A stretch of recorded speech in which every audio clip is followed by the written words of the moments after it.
of Noah. This is when they started doing this. Come on. And the angels, the children of the heaven.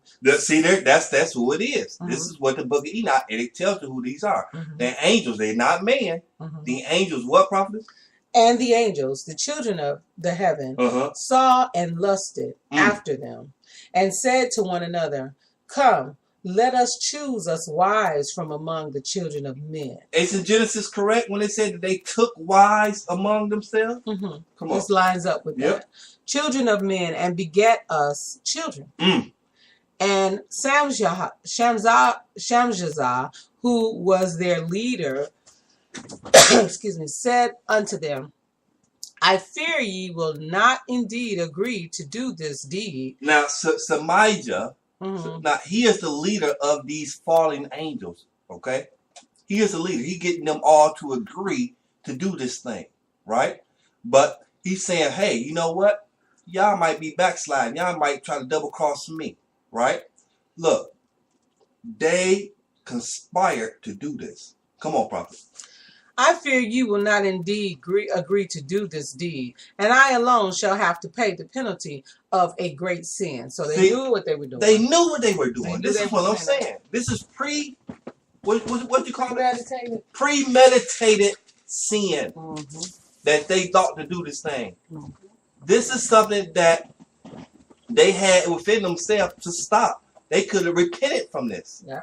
Come on, prophet. And they all answered him and said, "Let us all swear an oath and all bind ourselves by mutual imprecations, not to abandon this plan, but to do this thing." Now, you know what? Where did they get the understanding of an oath? From the Most High. Yeah, that's how he operates. That's and that's what we need to understand. Yeah. If someone's telling you that the law is done away with, they're doing you a great disservice, because the Most High operates and functions in law. And we say it all the time without understanding. If we know that there's going to be a judgment, what is he judging against? What is he That's right, prophet.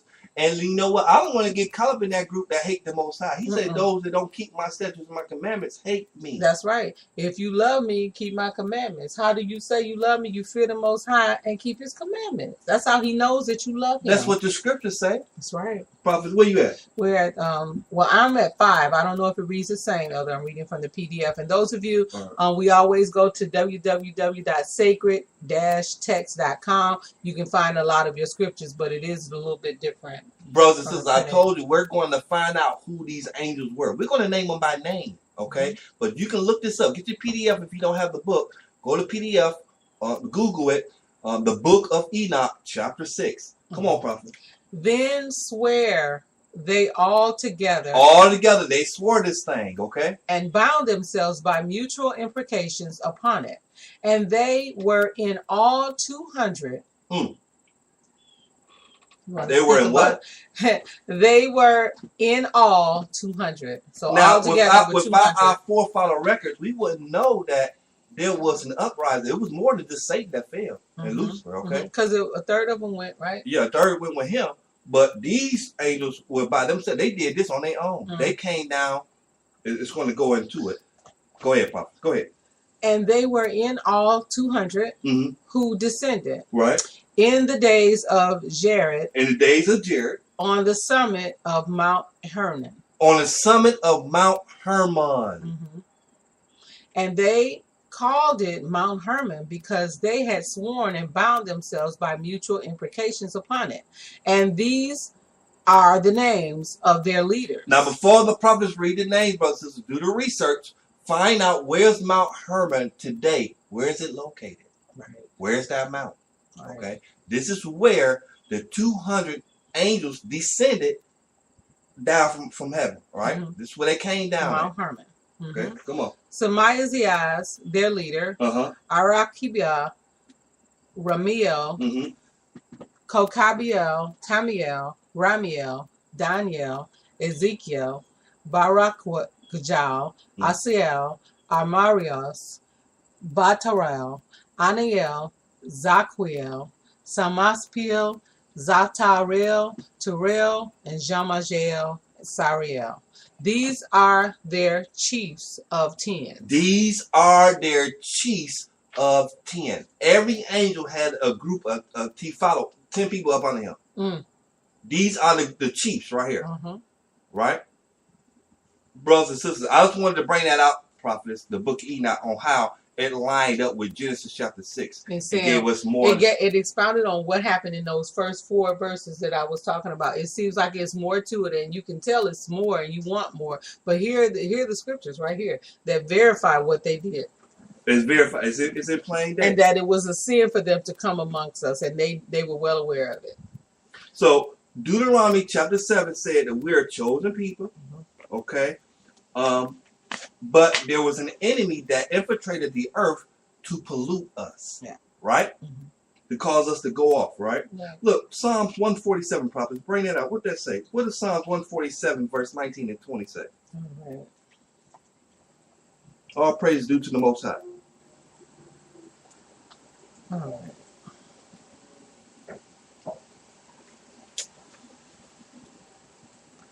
Psalms 147, 19 and 20. He showeth his word unto Jacob. He showeth his word where? Unto Jacob.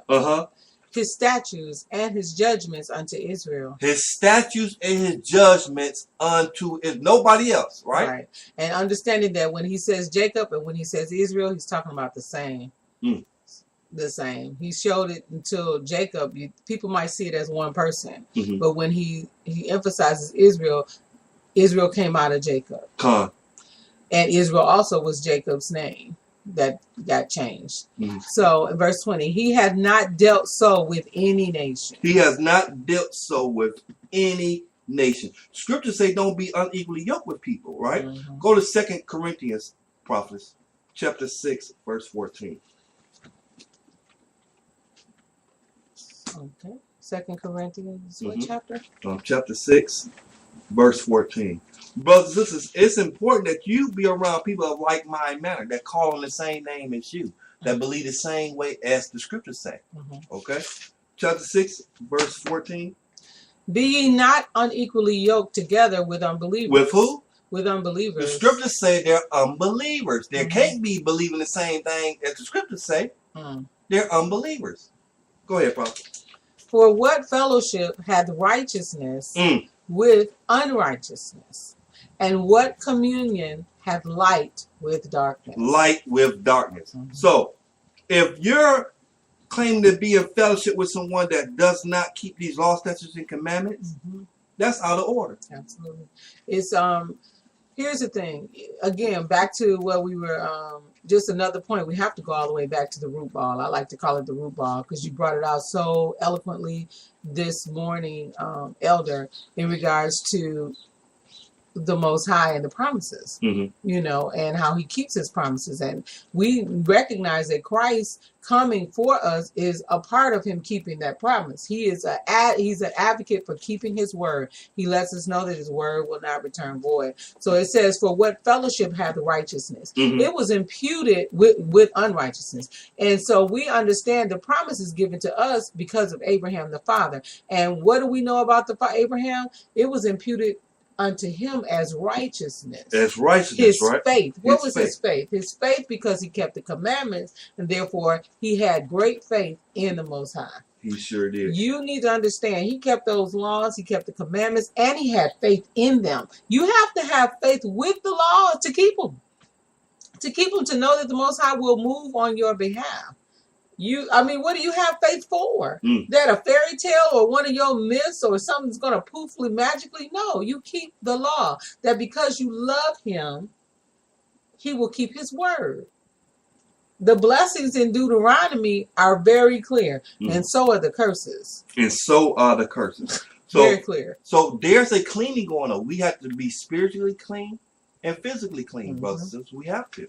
Okay? Baptism is a ceremony to get you physically and spiritually clean, set up. Okay. Look, prophet, read verse 17. You're in chapter 6 of 2 Corinthians. Wherefore, come out from among them. Come out from among them. Okay. And be ye separate. And be ye separate. Saith the Most High God our power. And touch not the unclean thing. And I will receive you. And I will receive you. We're going to discuss that unclean thing. Christ is looking for a church that's without spot or wrinkle. And you are the church. Right. You are the bride. The bride without spot or wrinkle. Without spot or and wrinkle. Which is really, isn't it symbolic of the white, of them wearing the white? They got it now. You can wear hot pink or whatever. I mean, just showing defilement in so many levels, and people would think nothing of it, but it all means something. It all means something. Matter of fact, before we go into the Apocrypha, go to Matthew. Let's go to Matthew chapter 9. Go to the book of Matthew chapter 9 here. Let's see what Christ said here. All right, what verse? Chapter 9, prophets, start at verse 14. Then came to him the disciples of John, saying, why, and that's very important, disciples of John. So that's clear that this is before or right after the baptism, probably of Yeshua. Because John had disciples, because he was the one that was bellowing out before Christ came. Then came to him the disciples of John, saying, why do we and the Pharisees fast oft, meaning often, but thy disciples fast not? And Yeshua, or so-called Jesus, said unto them, can the children of the bride chamber mourn, as long as the bridegroom is with them? But the days will come when the bridegroom shall be taken from them. He is the bridegroom. And then shall they fast. And then shall they fast. Right? Come on. No man putteth a piece of new cloth unto an old garment. For that which is put in to fill it up taketh from the garment, and the rent is made worse. The tear is made worse. Neither do men put new wine into old bottles, else the bottles break, and the wine runneth out, and the bottles perish. But they put new wine into new bottles, and both are preserved. So this is Christ explaining to them, basically, you have to be pure. Okay? You can't come with that old stuff. All right? You got to learn to me. Don't you understand? I'm the bridegroom. There's going to come a time that when I'm gone, then you go fast. Y'all doing all this stuff now for naught. I'm right here before you. All right? Look. And they're getting what they can. They're what is it? It reminds me of the scenario of Martha and Mary. Where Martha was so busy running, and she was, it's the same thing. They said, well, why are we doing this and this and that? And they're not doing it. They were doing Mary. They were at the feet of the bridegroom at that time, just like Mary was at the feet of Yeshua before he went, getting the best. She had the best position. Then she got the best position. Look, John chapter 2, prophets. John chapter 2. John chapter 2. This is symbolic of the wedding. Let's go to John chapter 2. What verse would you like me to start at? And you know what? Let's read 1 to 11. All right. John chapter 2, beginning with verse 1. Look, that filling that new bottle with new wine, that's the Holy Spirit. You got to be filled with the Holy Spirit, brothers and sisters. Okay? With the wisdom and knowledge of truth. You got to be filled with the truth. Read verse 1. And the third day there was a marriage in Cana of Galilee. And the mother of Yeshua, so-called Jesus, was there. And both Yeshua was called and his disciples to the marriage. And when they wanted wine, the mother of Yeshua, so-called Jesus, said unto him, they have no wine. Yeshua saith unto her, woman, what have I to do with thee? Mine hour is not yet come. Mine hour is not yet come. See, he's always above. He's always ahead. 2 or 3 steps ahead of us anyway. He understood his purpose from the time he set foot here. Period. He understood his purpose, unlike me, so all of us. His mother said unto the servants, whatsoever he saith unto you, do it. And they were set there 6 water pots of stone, after the manner of the purifying of the Jews. After the manner of purifying of the Jews. Okay, come on. Containing 2 or 3 firkins apiece. Yeshua, or so-called Jesus, said unto them, fill the water pots with water. And they filled them up to the brim. And he saith unto them, draw out now, and bear unto the governor of the feast. And show it to the governor of this feast. Show it to him. And they bear it. When the ruler of the feast had tasted the